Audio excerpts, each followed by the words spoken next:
اور یاد رکھیں کہ جب بھی انسانیت کے اوپر حملہ ہو، چاہے کسی مسلمان پہ ہو، چاہے کسی ہندو پہ ہو، عیسائی پہ ہو، یہودی پہ ہو، ہمیں انسانیت کی قدر کے لیے کھڑا ہونا چاہیے۔ یہ اکثر مسلمان بڑے یعنی فخر کے ساتھ ہولوکاسٹ کو بیان کر رہے ہوتے ہیں، جی وہ 60 لاکھ یہودی مار دیے تھے ہٹلر نے، 6 ملین جیوز، یا چلیں بعض کہتے ہیں یہ غلو ہے، وہ 6 لاکھ تھے، چلیں 6 لاکھ بھی ہوں، تو یہ کوئی خوشی کا موقع ہے؟ وہ ہٹلر نے اس لیے تو نہیں مارے تھے کہ وہ اس کی کوئی ذاتی دشمنی تھی ان کے ساتھ، صرف اس وجہ سے کہ وہ سمجھتا تھا کہ ہمارے معاشرے کے اندر یہ مذہبی طبقہ ہے، اور آج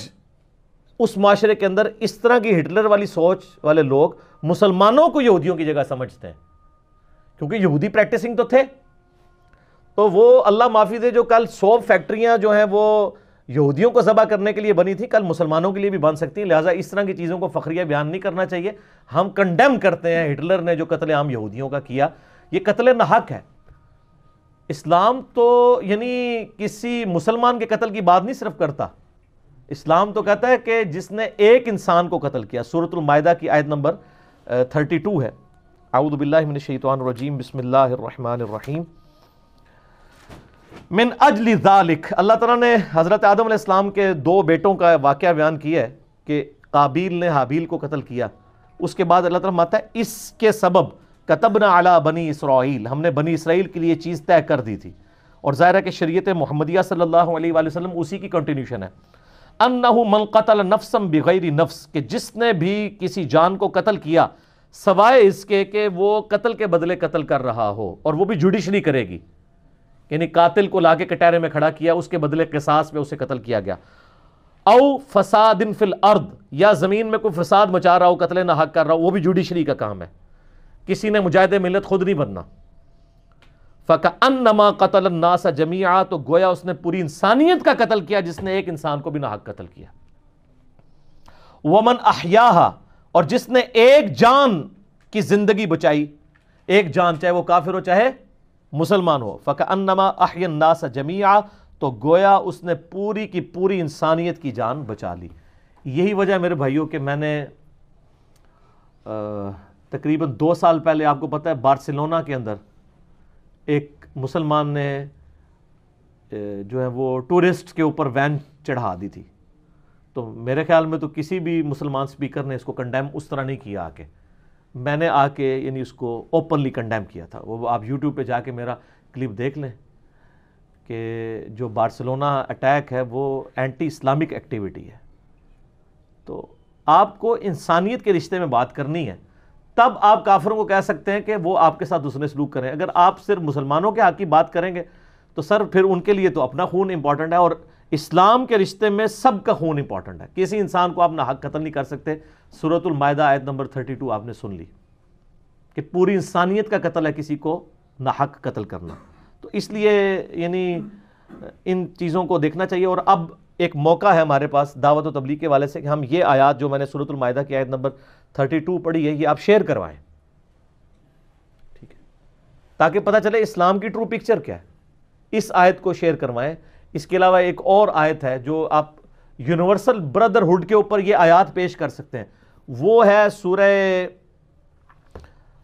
الحجرات کی آیت نمبر ہے 13۔ اعوذ باللہ من الشیطان الرجیم، بسم اللہ الرحمن الرحیم۔ یا ایھا الناس، اے لوگو، انسانیت، یا ایھا الذین آمنوا نہیں ہے،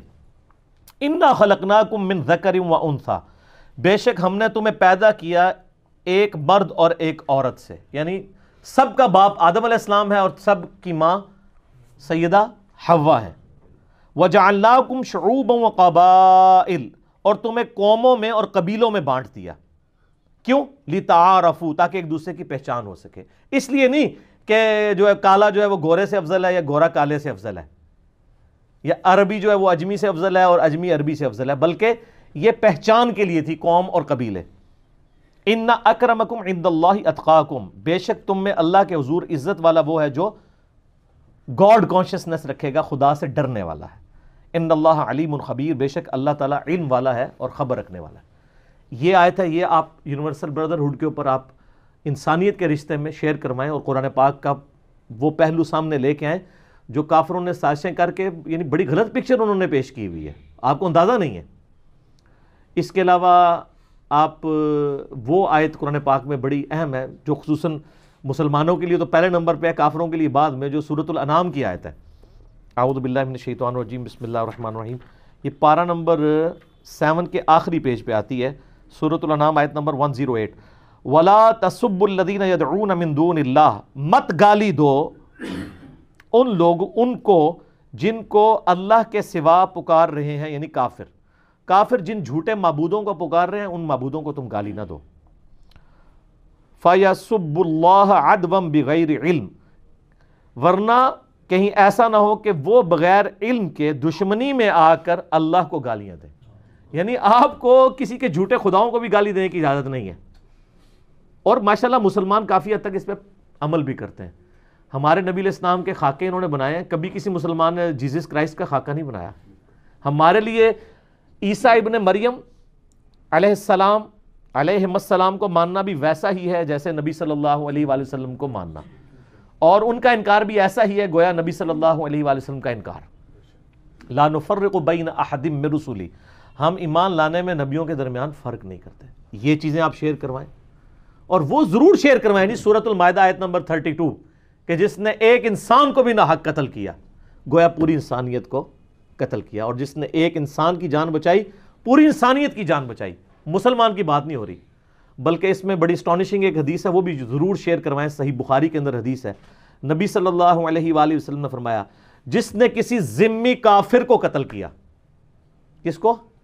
ذمی کافر کو، وہ جنت کی خوشبو بھی نہیں پائے گا، حالانکہ جنت کی خوشبو 40 سال کی مسافت سے بھی آ رہی ہوگی۔ ایک کافر کو ناحق قتل کرنے والا بھی جنت میں نہیں جائے گا، چاہے وہ مومن کامل کیوں نہ ہو۔